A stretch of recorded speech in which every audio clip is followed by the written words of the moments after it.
आज के इस वीडियो में अपन जो अपना पहला चैप्टर चल रहा था रासायनिक अभिक्रिया एवं समीकरण को पूरा करेंगे। जो टॉपिक बचे हैं उसको आज अपन कवर करेंगे।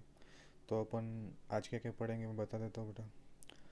विस्थापन अभिक्रिया द्विविस्थापन अभिक्रिया क्या होती है, रेडॉक्स अभिक्रिया, संक्षारण और विकृत कंदिता। तो अपन शुरू करते हैं पहले विस्थापन अभिक्रिया। विस्थापन अभिक्रिया को समझने के लिए आपकी किताब में एक प्रयोग दे रखा है और इस प्रयोग में अपन क्या करेंगे बेटा, दो परख नली लेंगे और दोनों में क्या करेंगे अपन कॉपर सल्फेट का विलयन भरेंगे, ठीक है।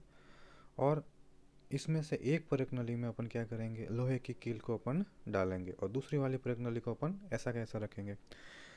कुछ समय बाद में लगभग 20 मिनट के बाद में अपन क्या करेंगे, जो परख नली जिसमें अपन ने क्या किया है, लोहे की कील डाली है, उस परख नली से लोहे की कील को अपन बाहर निकालेंगे, ठीक है। फिर अपन देखेंगे उसके रंग को, अपन जो पहले वाली परख में उससे कंपेयर करेंगे, अपन देखेंगे कि उसका जो नीला रंग है वो क्या हुआ, थोड़ा हल्का हुआ, मलिन होता गया।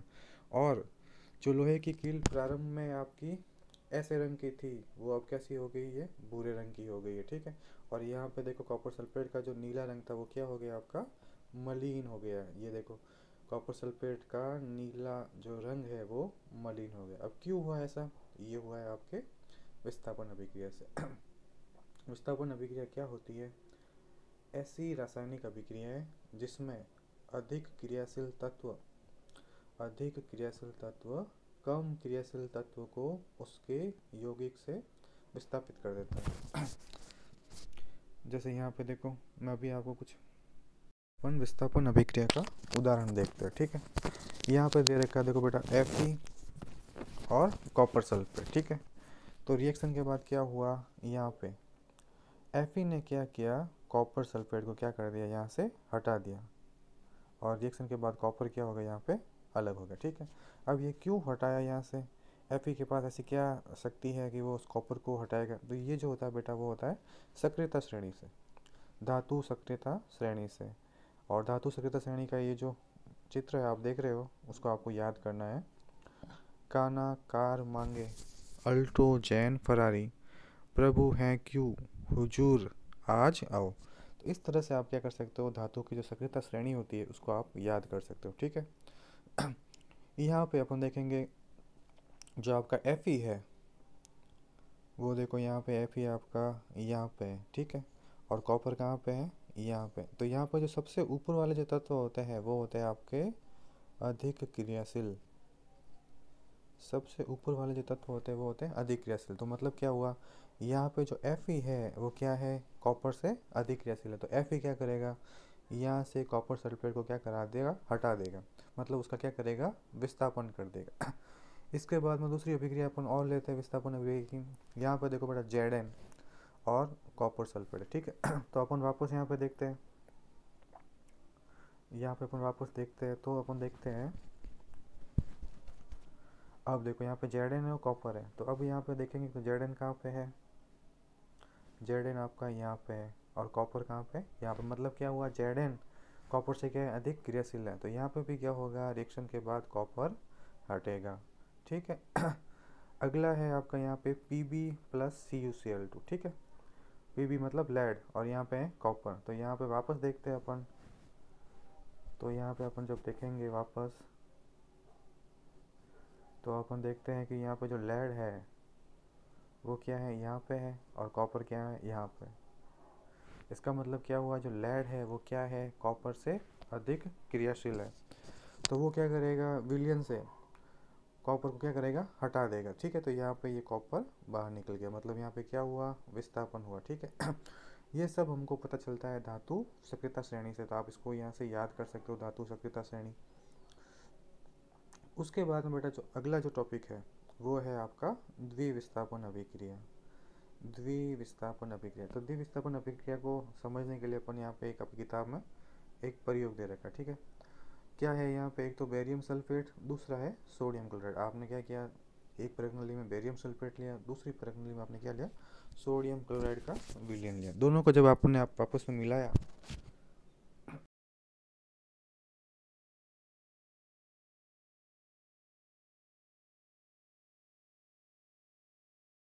को जब अपन आपस में मिलाते हैं तो एक अविलेय पदार्थ का निर्माण होता है, एक अविलेय पदार्थ का निर्माण, जिसे अपन कहते हैं अवक्षेप। याद रखना है, इम्पोर्टेंट है कि अवक्षेप क्या होता है। तो जब दो विलयनों को अगर आपस में मिलाते हैं तो अगर एक ऐसा ठोस पदार्थ बनता है जो क्या होता है, जल में अविलय, जो ठोस पदार्थ जल में अविलय होता है उसे कहते हैं अवक्षेप। और ऐसी अभिक्रिया को अपन कहते हैं अवक्षेपण अभिक्रिया। ठीक है, अब इसका उदाहरण जो देख लो, क्या हुआ था इस अभिक्रिया में जो अपन परिक्रिया में देखा था यहाँ पे था सोडियम सल्फेट, यहाँ पे था बेरियम क्लोराइड। तो यहाँ पे क्या हुआ, सोडियम तो किसके साथ जुड़ गया, क्लोराइड के साथ, ठीक है, और बेरियम किसके साथ जुड़ गया, सल्फेट के साथ। तो वे अभिक्रिया जिसमें क्या होता है, अभिकारकों के मध्य क्या होता है, आयनों का आदान प्रदान होता है। यहाँ पर देख लो, ये अभिकारक है अपने, ये अपने अभिकारक है, देखो Na2SO4 BaCl2, ठीक है।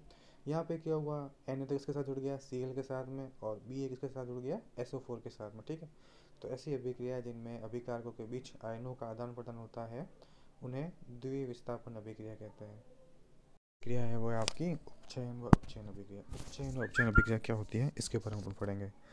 तो उपचयन को अपन ऑक्सीकरण भी कहते हैं, और इसकी जो परिभाषा होती है बेटा, किसी पदार्थ में ऑक्सीजन का जुड़ना, किसी पदार्थ में ऑक्सीजन का जुड़ना और हाइड्रोजन का निकलना, ठीक है, उसको तो अपन कहते हैं ऑक्सीकरण। तो जैसे यहाँ पे एक अभिक्रिया दे रखी है Cu+O2, ठीक है।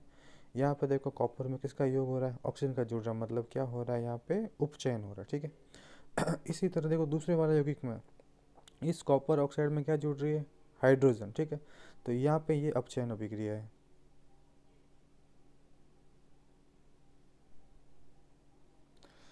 तो उपचयन तो क्या होता है बेटा, ऑक्सीजन का जुड़ना, हाइड्रोजन का निकलना। इसका जस्ट उल्टा होता है अपचयन, ठीक है। उसमें क्या होगा, ऑक्सीजन का निकलना और हाइड्रोजन का जुड़ना, वो क्या कहलाता है आपका अपचयन अभिक्रिया।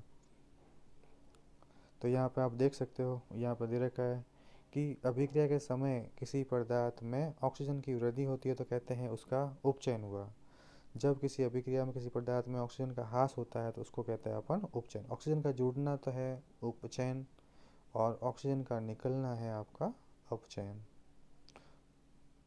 जो टॉपिक है वो है आपका रेडॉक्स अभिक्रिया। अब ये रेडॉक्स अभिक्रिया क्या होती है इसको समझने के लिए अपन यहाँ पे एक एग्जांपल लेते हैं, ठीक है। यहाँ पे देखो कॉपर ऑक्साइड दे रखा है, ठीक है, उसकी हाइड्रोजन के साथ अभिक्रिया हो रही, बन रहा है कॉपर और H2। मतलब इस कॉपर में पहले ऑक्सीजन था, अभिक्रिया के बाद में क्या हुआ, यहाँ से ऑक्सीजन हट गया, मतलब ऑक्सीजन का हटना क्या हुआ, अपचयन, ठीक है। अब इस हाइड्रोजन को देख लो, इस हाइड्रोजन में अभिक्रिया के बाद में क्या हुआ, ऑक्सीजन का जुड़ा हुआ, ठीक है। तो O2 जुड़ना क्या होता है, उपचयन, और O2 का निकलना क्या होता है, अपचयन। तो अपन देखते हैं कि किसी रासायनिक अभिक्रिया में एक अभिकारक अगर उपचयित होता है तो दूसरा अभिकारक क्या होता है, अपचयित। मतलब क्या हुआ, ये जो उपचयन और अपचयन अभिक्रिया होती है वो क्या होती है, साथ साथ चलती है। तो प्रकृति में जो उपचयन अभिक्रिया और अपचयन अभिक्रिया होती है वो साथ साथ चलती है। इसी वजह से ऐसी अभिक्रियाओं को अपन कहते हैं रेडॉक्स अभिक्रियाएं। और भी देखो आपके ये एग्जाम्पल दे रखे हैं, जैसे देख लो ZNO+C। यहाँ पे देखो ZNO+C वाला एग्जाम्पल अपन समझते हैं, ठीक है। इस ZNO के पास पहले देखो ऑक्सीजन था, अभिक्रिया के बाद में क्या हुआ, यहाँ से ऑक्सीजन हट गया, ठीक है। तो अब यहाँ पे ऑक्सीजन हटा है, मतलब क्या हुआ, यहाँ पे अपचयन। और यहाँ पे देखो इस कार्बन में और ये के बाद में क्या हुआ, ऑक्सीजन जुड़ा है, तो यहाँ पे क्या हो गया, इसका उपचयन, ठीक है। तो अपन देखते हैं कि ऑक्सीजन ये जो अपचयन अभिक्रिया और उपचयन अभिक्रिया क्या होती है, साथ साथ होती है। तो ऐसी अभिक्रियाओं को अपन क्या कहते हैं, रेडॉक्स अभिक्रियाएं। टॉपिक है वो है संक्षारण। संक्षारण क्या होता है इसके बारे में अपन पढ़ेंगे। तो जब भी कोई धातु की जो वस्तु होती है किसके संपर्क में आती है, अम्ल के संपर्क में, आर्द्रता के संपर्क में, अगर संपर्क में आती है, ठीक है, तब ये क्या होती है, संक्षारित होती है। कैसे, मतलब जब अपन कोई नई चीज़ खरीदते हैं तो उसके ऊपर एक चमक होती है, लेकिन धीरे धीरे क्या होता है, उसकी जो चमक होती है वो क्या होती है, ख़त्म होती जाती है। जैसे लोहे की जो बनी नई वस्तु होती है वो चमकीली होती है, कुछ समय बाद ये लालिमा युक्त भूरे रंग की हो जाती है। इस प्रक्रिया में क्या होता है, लोहे का जंग लगना, ठीक है। इसी तरह से चांदी भी स्टार्टिंग में चमकती है, तांबा भी चमकता है, लेकिन उनके ऊपर धीरे धीरे क्या होता है, उनका रंग मलिन हो जाता है, ठीक है। तो इसी घटना को अपन कहते हैं संक्षारण। तो जब कोई धातु अपने आसपास अम्ल आर्द्रता के संपर्क में आता है तब ये क्या हो जाती है, संक्षारित होती है।